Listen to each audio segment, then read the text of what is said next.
Merci et merci encore. Vous êtes si nombreux à m'écouter depuis les États-Unis, le Canada, la France, la Suisse, la Belgique, la Malaisie, l'île de la Réunion et aussi de nombreux pays de la francophonie. Merci encore pour votre écoute et votre assiduité à travers les épisodes. Vous êtes nombreux aussi à me laisser des messages sur WhatsApp, Messenger, le blog, YouTube, après avoir écouté les épisodes. Donc, j'ai décidé d'inaugurer une libre antenne que j'appelle PAEF Info Réaction. Le but est de permettre de répondre à vos questions, mais aussi de vous poser vos questions sans filtre. Alors, pour garantir l'anonymat des personnes qui m'interpellent à travers les réseaux sociaux, j'ai décidé de modifier les prénoms et les situations et les âges de chacun. Merci. Et donc, allons-y voir les premières questions qui sont tombées sur les réseaux sociaux.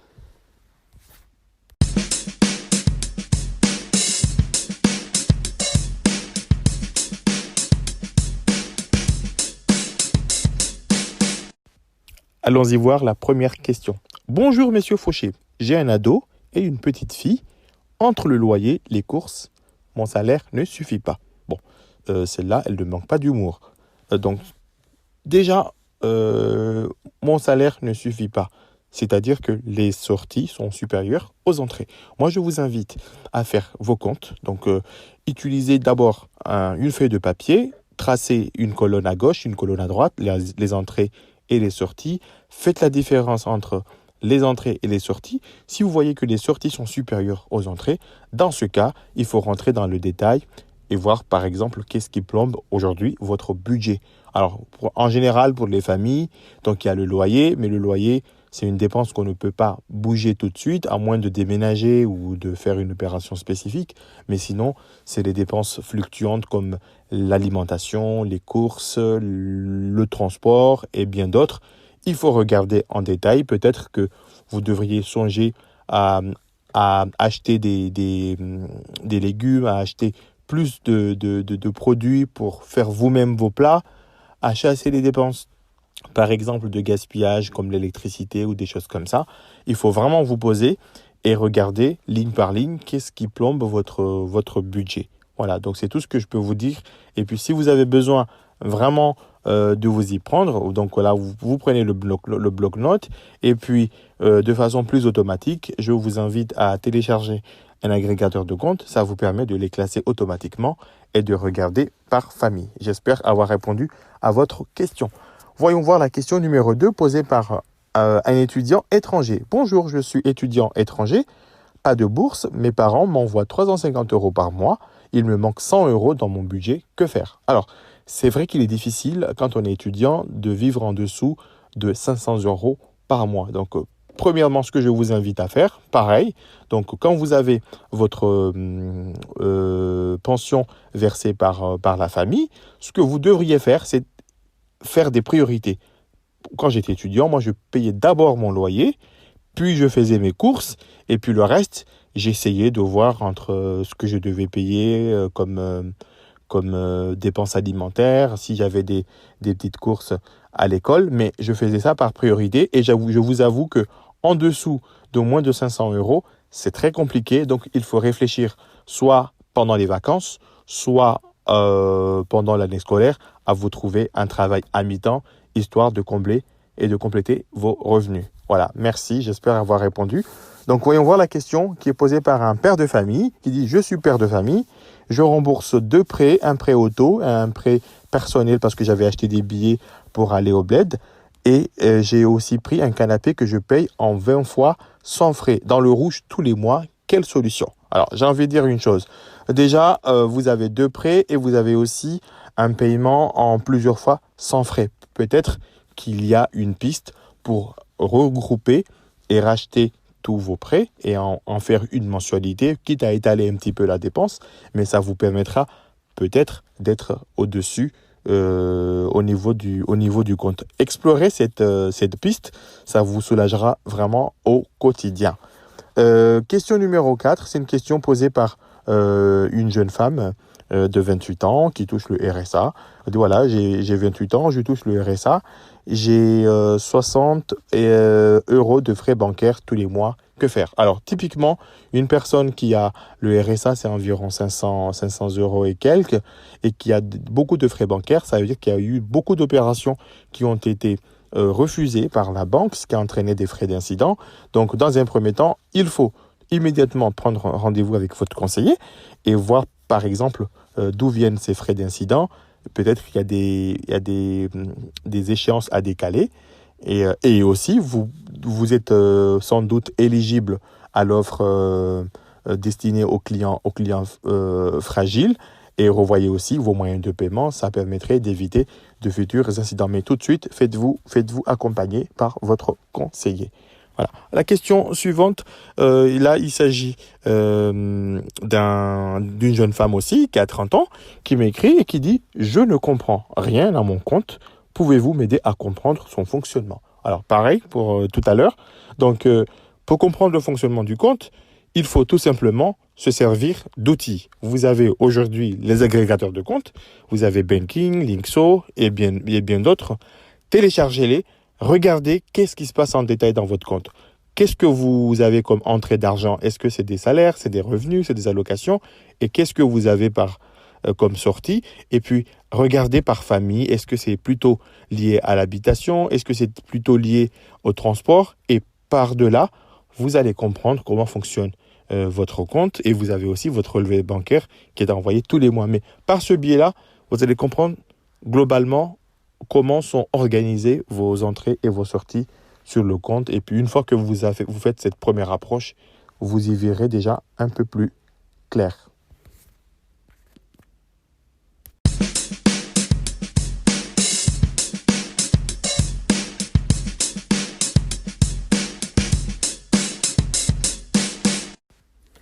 Autre question d'une jeune femme aussi, elle a 23 ans. Dis donc, les femmes ont beaucoup de questions. Donc, alors, elle me dit, coucou, j'ai 23 ans, c'est ma mère qui gère mon compte, elle n'arrête pas de m'engueuler, je fais pas attention aux dépenses, aidez-moi à comprendre. Donc, pareil, donc à 23 ans, je pense qu'on est un peu majeur, même si c'est maman qui paye les dépenses ou qui finance le compte. Donc, la première chose, c'est déjà d'inventorier, de lister quelles sont vos dépenses, quelles sont vos entrées. Et par-delà, peut-être qu'il faut demander à consulter le compte depuis votre téléphone avec l'application de la banque où la carte elle est rattachée et regarder un petit peu au jour le jour qu'est-ce qui se passe. Regardez s'il y a des dépenses récurrentes.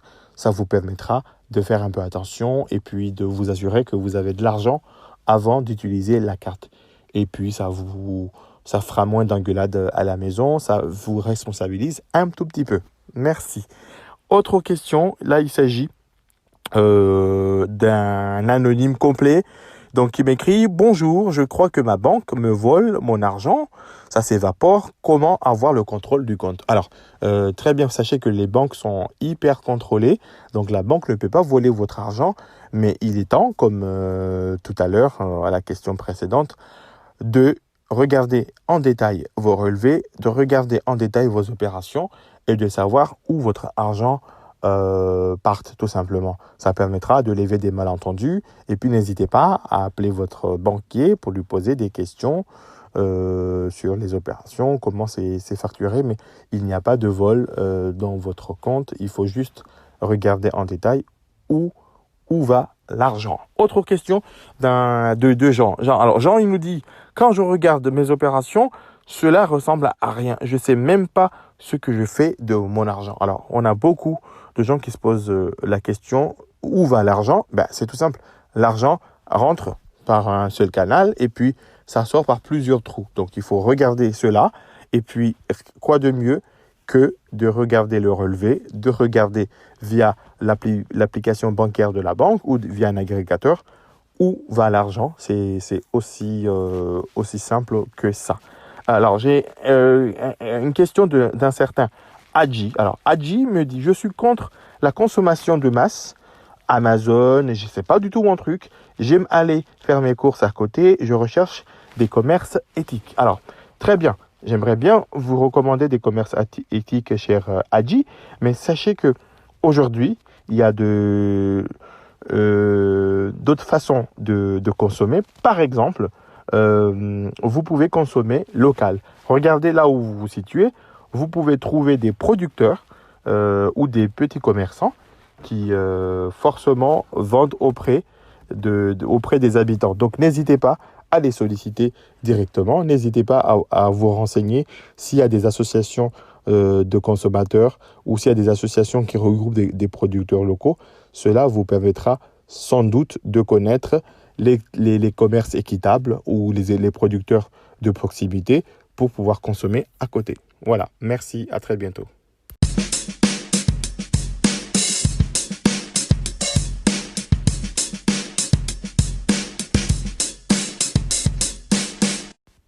Attaquons une autre question. Donc, alors celle-là, elle est très bien rédigée. Cher blogueur, je suis dans le flou artistique. Je suis pas du tout mes comptes. Il est impossible de planifier mon petit projet. Impossible de planifier un budget. Que faire? Alors, à ce cher internaute qui m'écrit en s'adressant au cher blogueur. Alors, en matière de budget et de finances personnelles, il n'y a pas de flou artistique. Aujourd'hui, qu'est-ce que vous avez comme projet? Combien votre projet, en fait, il vous faut pour le réaliser? Combien de temps il vous reste? Il faut voir le délai, il faut le planifier. Mais aussi, comme tout le monde, pensez à faire vos comptes, les entrées, les sorties. Et puis, par rapport à votre budget, s'il vous reste un peu d'argent sur le compte, est-ce que vous pouvez épargner mensuellement ou épargner régulièrement, comme bon vous le semble, justement pour préparer votre projet? Merci, j'espère avoir répondu à votre question. Alors, j'ai une autre question qui commence par SOS. J'ai beaucoup de frais, beaucoup d'intérêts débiteurs, des frais d'anomalie, d'incidents. Est-ce une invention de la banque pour me prendre mon pognon? Oui. Très bonne question et une question pertinente. Sachez que la relation qui vous lie avec votre banque, c'est une relation, on va dire, commerciale. Donc, la banque vous propose des services et vous payez en échange de ces services. Donc, et puis, si vous avez des services en dehors, additionnels ou des services qui contreviennent au fonctionnement de cette relation, vous serez amené à être facturé. Donc, raison pour laquelle il ne faut pas hésiter à prendre un petit rendez-vous téléphonique avec votre banque, justement pour faire le point et la lumière sur les services. Et puis, consulter régulièrement le guide tarifaire qui est actualisé tous les ans pour voir les services qui sont facturés par la banque. Une question d'un certain Ali. Alors Ali m'écrit, depuis que j'ai eu un incident sur un chèque rejeté il y a quelques mois, la banque m'a clôturé mon compte et je suis fiché à la Banque de France. Je galère avec la carte prépayée. Comment régler cela? Alors, si vous êtes fiché à la Banque de France et que votre compte est déjà clôturé dans cette banque, premier réflexe à faire, c'est de vous adresser à la Banque de France de votre région ou de votre ville. Regardez sur Internet, Banque de France, tapez juste avec la géolocalisation.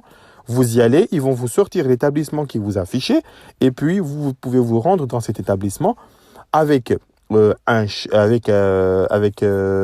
espèces ou trouver quelqu'un qui peut vous prêter un chèque et allez-y le déposer pour régulariser votre situation.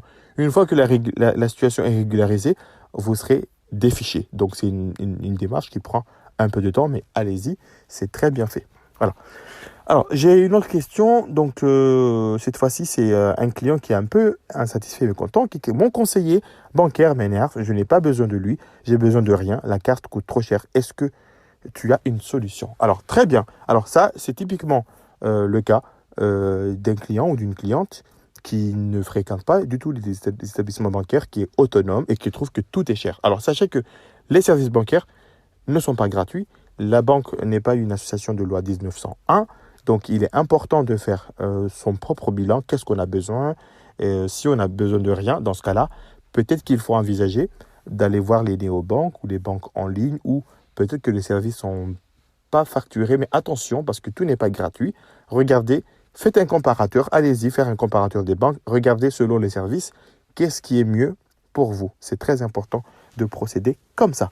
Alors, j'ai une question de Gaël. Je travaille en CDI. Je voulais 3 000 euros de prêt pour acheter ma voiture, refus mon prêt sans explication. Il y a juste un mois, mon salaire était arrivé en retard et des paiements sont refusés. Aidez-moi à comprendre. Donc, sachez que des petits incidents ou des incidents sur le compte ou le fonctionnement du compte peut être une source d'insatisfaction vis-à-vis de la banque, comme quoi le compte ne fonctionne pas de façon optimale. Donc dans ce cas-là, si ça se répète et puis aussi quand il y a un refus sur un prêt, ce n'est pas que ça, il y a aussi d'autres choses derrière. Donc il faut aller creuser.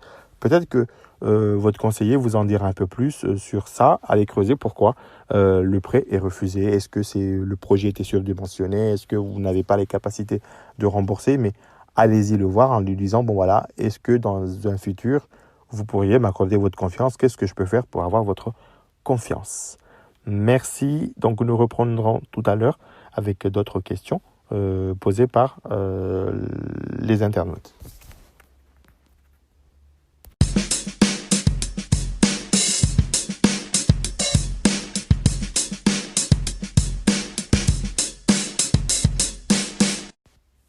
Cette question-là est hyper intéressante. Un compte sans frais existe-t-il?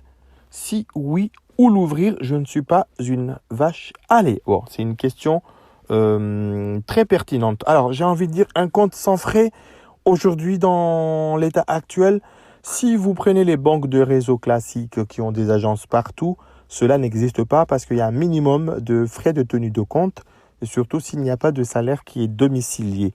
Mais il existe des établissements en ligne qui ne prennent pas de frais juste pour l'ouverture du compte. Mais encore une fois, vigilance, il faut se rapprocher de cet établissement pour lire les conditions.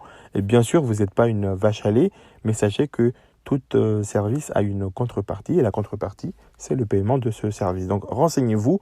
Peut-être que vous devriez regarder quels sont les services que vous pourrez vous faire vous-même et puis que ceux que vous êtes prêt à payer et puis faire un comparatif au niveau des tarifs. Cela est très, très judicieux. Voilà. L'autre question, donc c'est une question, bon, j'ai pas beaucoup de précision, donc, mais la question c'est la suivante. Cela fait 1 an que je n'arrive pas à sortir du négatif. Le salaire est versé et c'est juste pour combler mon découvert et ma carte m'a été retirée. Est-ce que c'est normal? Alors, j'ai envie de dire, il n'y a rien de normal dans cette situation parce que ça fait 1 an que vous êtes dans le découvert. Peut-être que vous avez des dépenses supérieures à vos entrées et que vous n'arrivez pas à sortir de cette situation. Il faut vous faire accompagner. Et si votre carte vous est retirée, c'est parce qu'il y a une utilisation abusive de cette carte. Sachez que la carte bancaire appartient à l'établissement bancaire, donc elle a le droit de vous la suspendre ou de la vous retirer suite à une utilisation abusive qu'elle estime. Donc, allez-y aussi, appelez votre banque et puis demandez justement des solutions pour sortir de ce découvert chronique parce qu'il faut trouver une solution, peut-être adapter aussi la carte, une carte avec consultation de solde qui est plus adaptée à cette situation plutôt que des cartes de visa ou de crédit classiques proposées. Voilà, explorez cette piste. Alors, la prochaine question, là, il s'agit d'un touriste. Je dois acheter mes billets pour le bled, je dois les prendre en ligne, puis-je utiliser mon découvert payant? Alors, sachez que tout dépend du montant de votre découvert. Si c'est un découvert qui fait l'équivalent de votre salaire, une très très très mauvaise solution. Si c'est juste un dépassement de 300 euros, mais que vous pouvez combler et ne pas vous exposer à des dépassements ou à des refus de paiement, pourquoi pas? Mais sachez que pour votre billet du bled, il existe des solutions aussi d'étaler votre billet ou d'étaler le paiement. Peut-être que vous payerez plus cher via une agence si vous ne le payez pas en ligne, mais ça ne vous mettra pas en porte-à-faux de la banque. Piste à explorer. Voilà. Autre question. Depuis que je suis marié, religieusement, je suis seul à m'occuper des comptes à la maison. Mon mari garde son salaire sur son compte personnel. On paye beaucoup de frais. Ça m'énerve. Comment lui en parler? Alors, c'est un sujet qui est très délicat. Donc, ce n'est pas le fait que vous soyez marié religieusement ou civilement. C'est juste un problème de fonctionnement. Donc, il faut s'ouvrir et puis l'inviter au dialogue en disant, bon voilà, nous avons tel compte. nous avons telle dépense, nous avons telles entrées, telles sorties, comment faire, et puis lui demander si lui, il a des solutions. Sachez qu'il y a eu un épisode que j'avais beaucoup parlé de comment parler argent dans le couple sans clash. Ça devrait vous aider, donc allez-y, consultez cet épisode. Ça vous donnera une réponse beaucoup plus précise, mais il faut un peu de prudence pour ne pas vous brusquer et ne pas vous braquer. Voilà. Autre question, c'est Monsieur Ba qui m'écrit. Le mois dernier, j'ai envoyé de l'argent au bled. 2 semaines après, on m'a encore demandé de l'argent pour un oncle malade. J'ai pris mon appartement. Je suis dans le rouge. Comment expliquer à la famille que l'argent ne pousse pas dans les arbres? Bon, c'est un peu ironique et c'est délicat aussi. Donc, alors, c'est tout simple. Vous avez pris un appartement, vous avez une nouvelle dépense. Donc, vous connaissez vos sorties d'argent et vos revenus. Regardez qu'est-ce qui est prioritaire. Et puis, des fois, peut-être qu'il faut expliquer, il faut savoir dire non, tout simplement. Parce que si vous ne payez pas votre loyer, vous risquez d'être expulsé ou de vous retrouver avec une dette de loyer. C'est très pénalisant avec des pénalités derrière. Donc, comment faire? Comment expliquer à la famille? Il faut dire à la famille que tout simplement, votre situation a changé et que vous n'avez pas les largesses d'avant. C'est très difficile à expliquer, mais moi, je vous souhaite aussi un peu plus de diplomatie, de fermeté et de courage. Voilà. J'espère avoir répondu à votre question. Autre question, donc ça c'est un peu positif. Je me sens mieux quand je dépense pendant les soldes, la Black Friday, les opérations promotionnelles. Je me contente pas de mon compte, mais je puise aussi dans mon livret A. Il avait 6 000 euros et là il reste que 50 euros. J'aimerais épargner et arrêter cette gabégie. Voilà, c'est ce qui est écrit. Bon, c'est une très bonne décision. Sachez que vous êtes une dépenseuse peut-être compulsive et le seul moyen, c'est également faire votre budget et puis regarder si vraiment vous avez besoin de succomber aux promotions. Et puis, ce qui pourrait être bien, c'est peut-être pas un livret A, mais peut-être envisager une solution d'épargne un peu bloquée où vous ne pourrez pas retirer facilement. Et puis, bon, laissez-en un petit peu sur votre livret A parce que vous ne pouvez pas changer du jour au lendemain, mais regardez vraiment si ce que vous achetez pendant les soldes, pendant les promos, en valent vraiment la peine. Donc, posez-vous la question, quelles sont vos priorités? Votre projet ou flamber pendant les soldes? Voilà.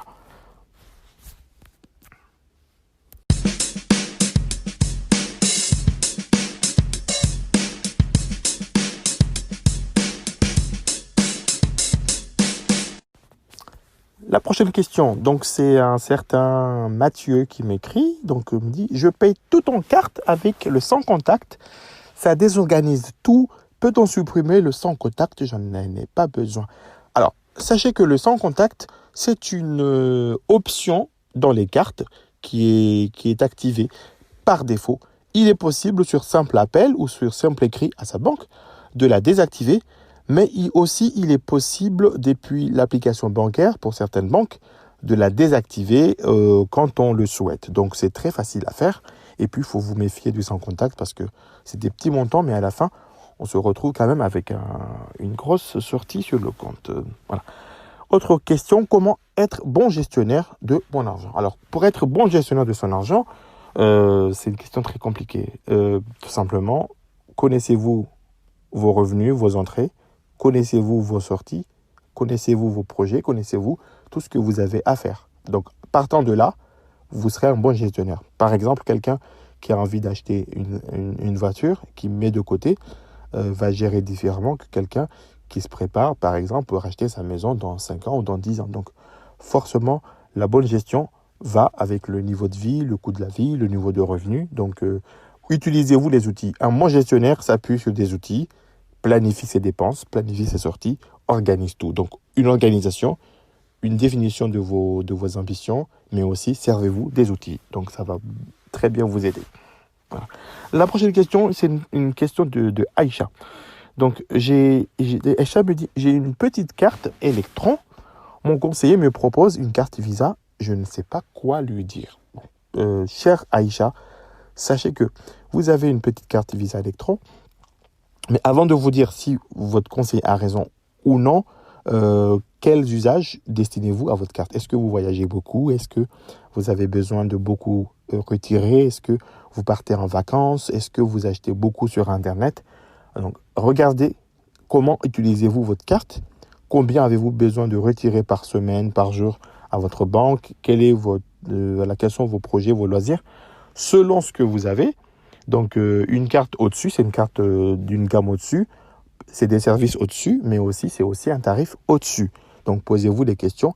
Allez-y voir sur le site de votre banque. Vous avez différentes cartes qui sont proposées. Regardez-les et les services rendus, les assurances incluses dans cette carte. Vous pourrez faire votre choix. Donc, mais ce n'est peut-être pas forcément une bonne ou une mauvaise idée de changer de carte. Regardez si cette carte vous convient. Dans ce cas-là, restez-y. Si ça ne vous convient pas, optez pour un changement. Et il est aussi possible de négocier peut-être le prix, tellement il insiste. Donc, dites-lui, voilà, pour faire plaisir, mais faites-moi aussi un prix. Voilà, c'est comme ça. Tout se négocie dans la vie.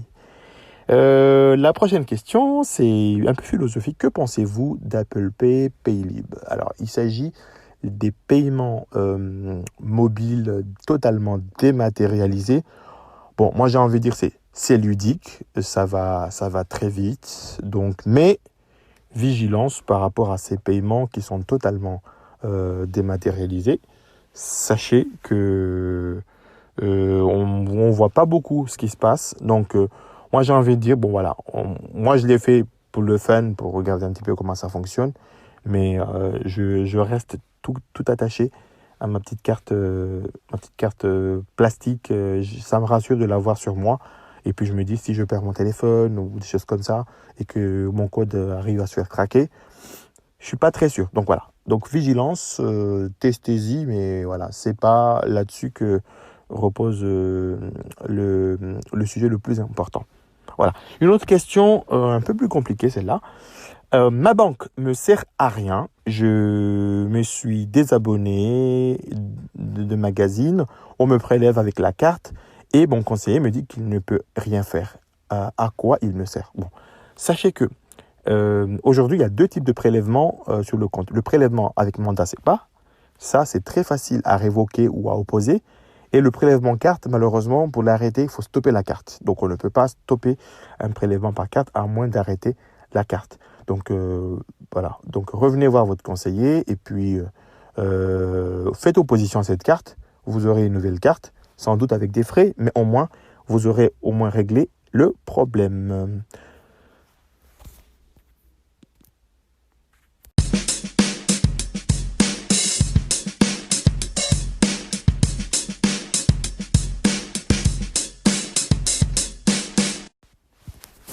Alors, cette question, c'est une question de madame...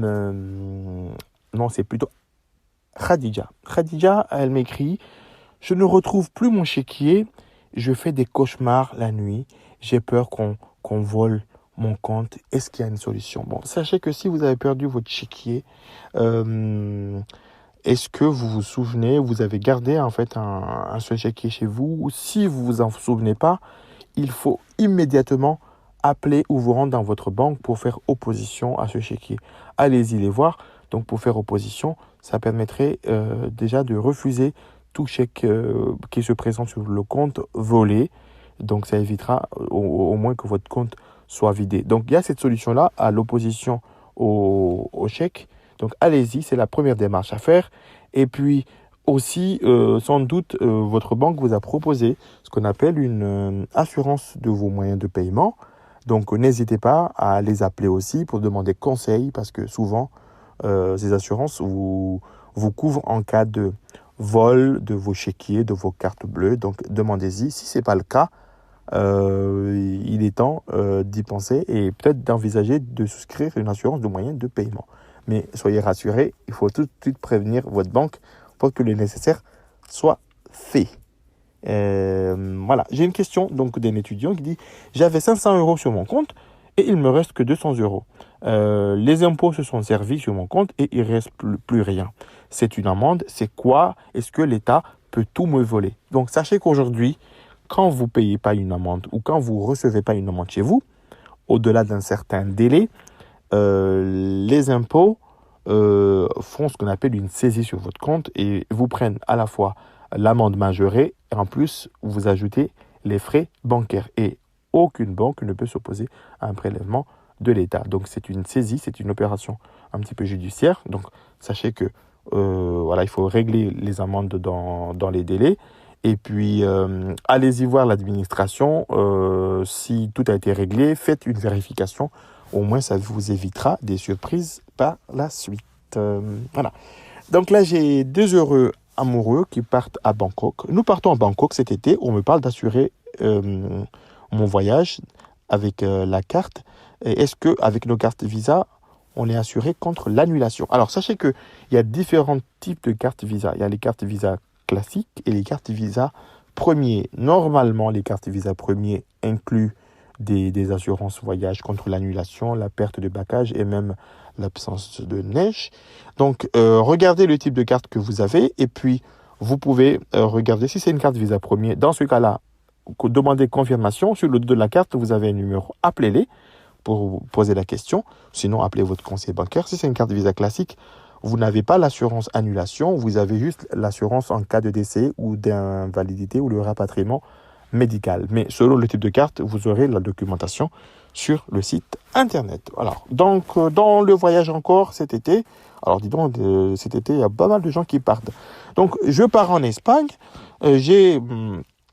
Non, alors, il dit, j'étais parti en Espagne plutôt cet été. J'ai voulu louer un véhicule. Le loueur m'a refusé ma carte car il est marqué débit. Pourtant, j'avais 2000 euros sur mon compte. Sachez que ce que vous avez sur votre compte n'a rien à voir avec le type de carte que vous avez. Donc, souvent, quand vous partez beaucoup à l'étranger, donc les loueurs de véhicules ou les hôtels veulent absolument que vous ayez ce qu'on appelle une carte de crédit. Une carte de crédit, ils veulent que ça soit marqué dessus. En général, les cartes qu'ils appellent crédit, c'est des cartes ici qui sont à débit différé. Donc, ce n'est pas la même chose que les États-Unis ou dans d'autres pays. Donc, quand ils voient que c'est débit, ils refusent même si c'est une carte Visa premier. Donc, si vous êtes un voyageur régulier et que vous avez besoin de louer des choses à l'étranger, optez pour des cartes où l'appellation crédit existe. Peut-être que c'est des cartes à débit différé. Regardez-y si ça a du sens. Comme ça, vous éviterez le problème parce qu'ils sont compliqués dans une langue étrangère à expliquer tout ça. Voilà. Donc, regardez-y ce qui est mieux pour vous. Autre question, là, il s'agit de deux gamers. J'ai acheté 2 cartes de PlayStation. On m'a prélevé 2 fois. La banque refuse de me rembourser. Sachez que là, il s'agit typiquement d'un petit litige avec un commerçant. Donc, si le commerçant vous a prélevé 2 fois par le paiement de la carte, allez-y tout simplement le voir. Dites-lui, monsieur le commerçant, j'ai acheté ici et on m'a prélevé 2 fois. Est-ce que c'est normal? Et comme ça, il vous rembourse. Donc, vous allez lui montrer votre facture et comme ça, il peut vous rembourser.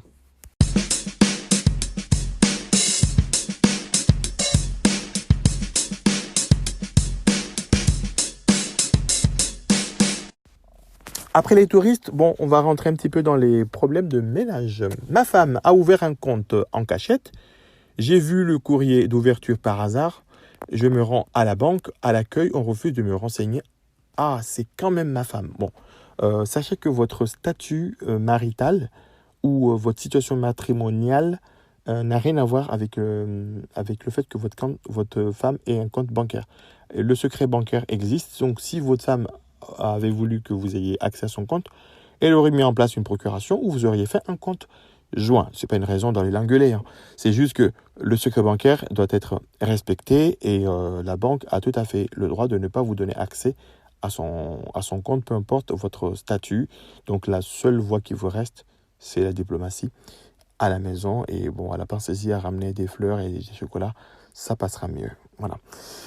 Là, il s'agit d'une femme un petit peu éconduite par le mari. Mon mari, on est en train de divorcer. J'ai demandé à la banque de ne pas accepter les chèques car c'est sûrement pour sa maîtresse. Bon, il y a un petit nom d'oiseau à côté, mais je ne vais pas vous le dire.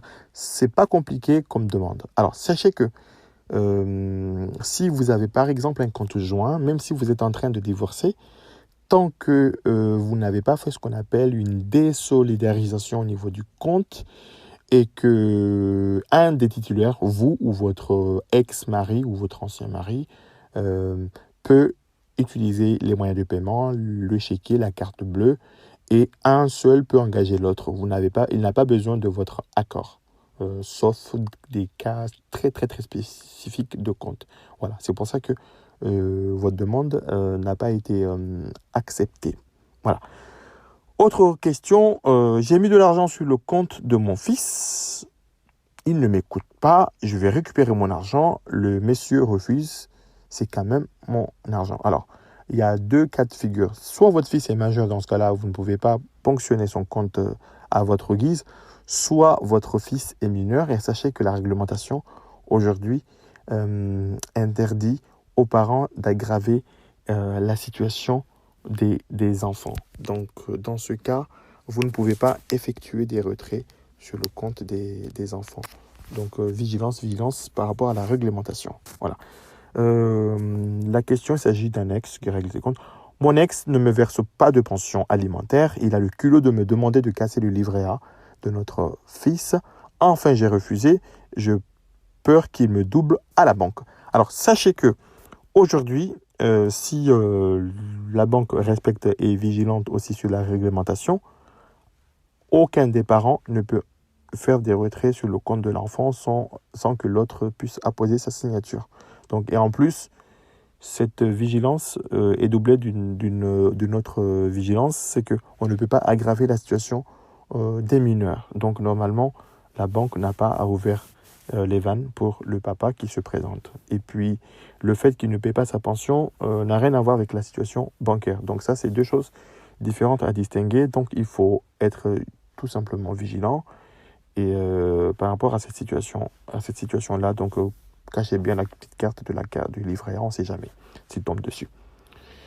Et une question un peu plus préoccupante. Donc, suite au décès de mon père, la banque refuse que je ponctionne sur son compte pour payer les pompes funèbres. C'est moi son héritier. Bon, sachez que vous êtes héritier, mais peut-être qu'il y a des héritiers cachés, donc on ne le sait pas. Et puis, suite à une déclaration de décès, les comptes sont arrêtés en attendant l'intervention soit d'un notaire ou qu'on recherche tous les héritiers et qu'on paye les dettes avant que le compte soit clôturé et que le solde soit versé aux héritiers. Donc, je ne dis pas que c'est une situation normale, mais est-ce que votre papa avait une assurance décès? Donc, regardez-y, mais la banque aujourd'hui ne peut pas vous donner les fonds comme ça, à moins que ce soit un compte joint tous les deux. Dans ce cas-là, oui, mais si c'est un compte monotitulaire individuel, vous n'y avez pas le droit. Voilà. Donc on enchaîne avec une question sur un conseiller qui n'est pas vraiment apprécié par son client. Le conseiller peut-il me retirer ma carte? Est-ce que c'est un abus de pouvoir? Alors, le conseiller peut vous retirer la carte. Aujourd'hui, la banque peut vous retirer la carte suite à une utilisation abusive de cette carte. Donc souvent, vous êtes alerté, vous êtes prévenu. Donc, mais le conseiller, sur mandat de la banque, peut agir ainsi. Ce n'est pas forcément un abus de pouvoir, c'est justement peut-être une mesure pour aussi protéger les 2 parties. Alors, j'ai une question qui est très facile. Donc, c'est quoi la mobilité bancaire? Alors, la mobilité bancaire, c'est une mesure qu'on appelle la mobilité bancaire, la loi Macron. Ça permet à chacun de transférer son compte de dépôt, son compte courant à une autre banque sans le clôturer dans la banque d'avant. Vous allez dans la nouvelle banque, vous signez un mandat, une autorisation, et toutes les opérations sont rapatriées dans l'autre banque, les salaires, les virements, les prélèvements. Donc ça s'appelle la mobilité bancaire et c'est très facile à faire. Voilà. Une autre question, plutôt philosophique. Ma religion m'interdit les intérêts, je veux fermer mon compte. Voilà, j'ai juste ça comme ça. Bon, sachez que si votre religion vous interdit les intérêts, vous n'êtes pas obligé d'avoir un compte avec des intérêts, vous pouvez juste avoir un compte de dépôt sans intérêt. Et puis peut-être qu'il est temps que vous regardiez un petit peu en France si vous avez des banques en accord avec votre religion. Question, alors ça c'est la dernière. Où trouver des bitcoins? Donc les bitcoins, très bien. Alors les bitcoins, c'est un autre sujet dans d'autres épisodes. Les bitcoins, on peut en trouver partout sur Internet, mais vigilance, parce que il y a des faux sites, il y a eu surtout des arnaques. Donc, il faut être vigilant avant d'acheter ces produits-là. Je n'ai pas très envie de vous donner des pistes puisque je ne veux pas être responsable et je ne connais pas du tout ce type de, d'épargne. Voilà, donc vous avez vu un petit peu un certain nombre de questions qui m'ont été posées. Moi, je serais très ravi d'échanger, de recevoir vos témoignages. Si vous avez envie de témoigner, de réagir, de proposer un sujet, envoyez vos questions au 07 83 60 53 96 sur WhatsApp. Vous pouvez utiliser Facebook Messenger pour envoyer vos questions avec la page Facebook PAEF. Utilisez la chaîne YouTube également, soit en commentaire ou trouvez mon email sur les différentes pages. Alors, vous pouvez écrire à parlons au argent entre fauchés au pluriel @gmail.com. Vous pouvez poser vos questions. Si cette libre antenne PAEF info réaction vous a plu, tout ce que je peux vous recommander, c'est d'en parler-en autour de vous, de le partager, mais surtout, allez-y, recommandez le podcast sur des plateformes d'écoute. Merci et à très bientôt.